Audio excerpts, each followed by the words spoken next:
Of all the music I've heard so far on this channel, I always find myself going back to the Rolling Stones. They're just quintessential rock music. Phenomenal musicians, a brilliant frontman with a genius songwriter and sort of composer, if you will, a creator of riffs and music. That is Richards behind the thing as well. And then you have the additions of great musicians as well, like Mick Taylor joining in and kind of tearing shit up with that lead guitar. This is back to Sticky Fingers again. I think the last track I heard was from Exile on Main Street. I do think this is their peak period, and it's awesome listening to these songs. This is a longer one. Let's get into the music. This is Can't You Hear Me Knocking by the Rolling Stones. Ugh. Woo.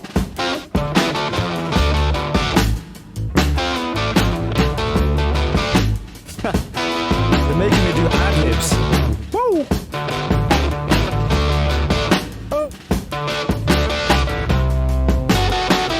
Yeah, you got satin shoes. Yeah, you got nasty boots. Y'all got cocaine eyes.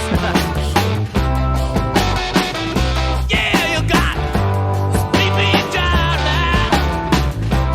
Get him and nothing out the window. Get him and nothing on your door. Get him and nothing down the dirty street. Yeah. Tell me, baby, ain't no stranger. Wow, gospel vibes. Tell me, baby, ain't no stranger. Tell me, baby, ain't no stranger. Can you hear me knocking? This is one of the coolest jams of this band I've ever heard, dude. I love the different vibes of this thing. The dirty, filthy guitar tone and that amazing like da da da da da da. It's unbelievably catchy. And then you've got this kind of gospel-y vibe on the chorus, right? And then it turns into this almost like religious thing that you would hear in the church. Really, really cool. Now, the idea of Can't You Hear Me Knocking, I think is like maybe two ways to look at it. It's one way, like, I think maybe like a lover, like secretly prowling at night, like, let me in, like I'm hot and bothered, like I want to see you. And then there's the other idea, especially with this line of like cocaine eyes, of like trying to get some drugs, maybe. That's what I'm thinking. It's always probably the case with the Rolling Stones. Are you safe asleep? Can you hear me knocking?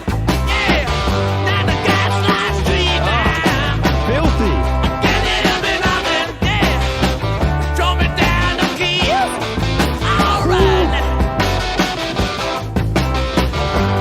Hear me ringing, big bell toll. Hear me singing, soft and low. I'll be thinking on my knees. I'll be kicking, help me please. Hear me growling, I'm gonna take you down. Hear me growling, yeah, I'm gonna fight it beat down, down, down. Hear me howling, all around your street now. Hear me knocking, all around your town. Okay, it sounds like we're going into a part two. That last period there, oh my god, the way they turned it up. This would be incredible to hear live. Now, that final part of it, I've been kicking, help me please.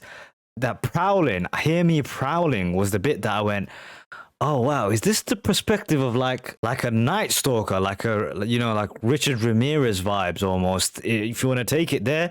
Maybe it doesn't need to be that bad, but certainly someone who's like out for bad intentions, you can say, hear me prowling, hear me growling, hear me howling. Wow, it sort of twisted the meaning of the song in that last verse.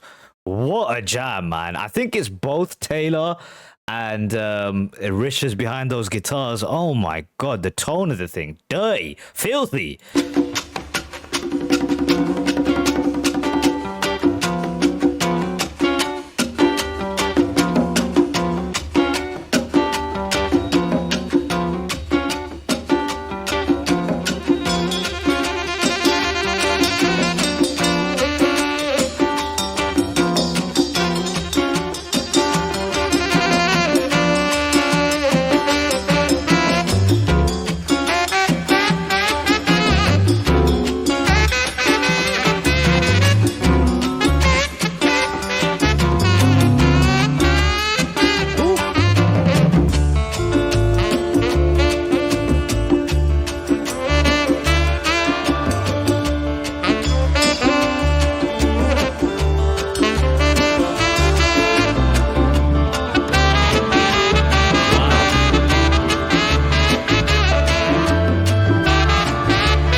Is it just me, or is he the saxophone player? I think his name is Bobby, right? Bobby Keys. Is he turning his sax into almost like a guitar sound, the way that you'd like play certain guitar notes, right? Am I wrong about that? At the start.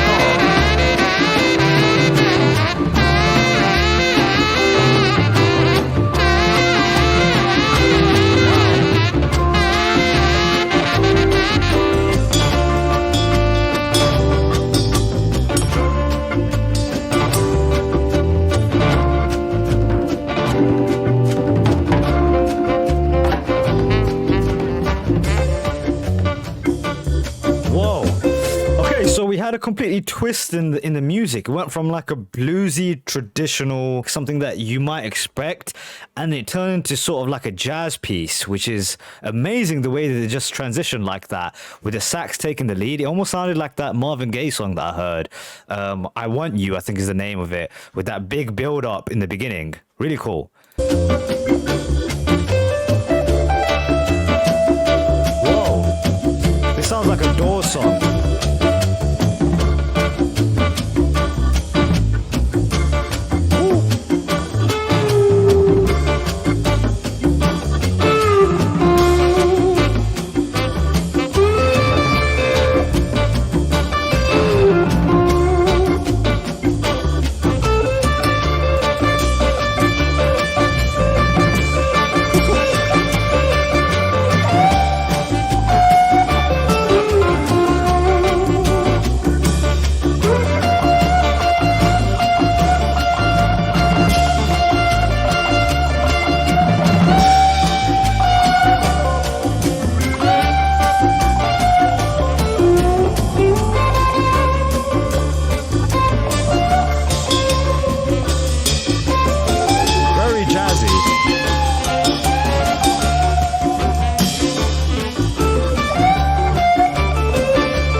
This was all one take, apparently. One take. They caught this in the first take, dude. That is nuts. The way that they're doing this call and response thing is unbelievable. Something happens here, they respond with this. One instrument does a thing that takes the front, and then something else responds in the back. Whoa.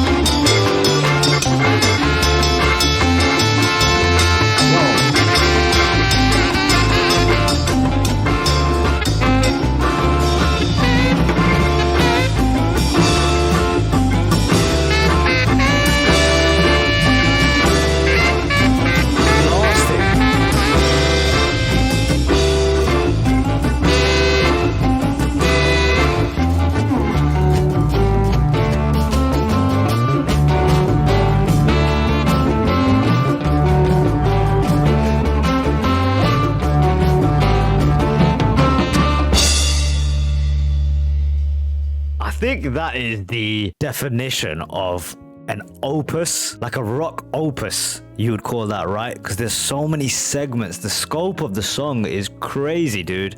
So many different parts. You had a whole like saxophone solo in the middle. You almost forget that the first part of the song was like this. That knocked me off my seat, dude. That first part with that ba-da-da-da-da-da, it was so catchy with Mick mimicking the same rhythm of the guitar. Can't you hear me knocking? And that amazing style that he has grown on me so much. I remember when I first heard his voice, I didn't understand what he was doing. It was like kind of singing, shouting melodically. I totally get it now.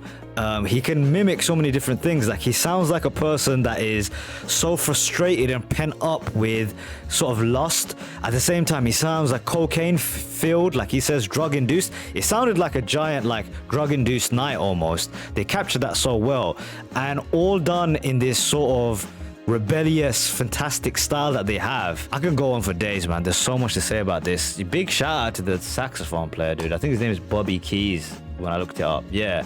Wow, what a track, man. 2 thumbs up. That was brilliant.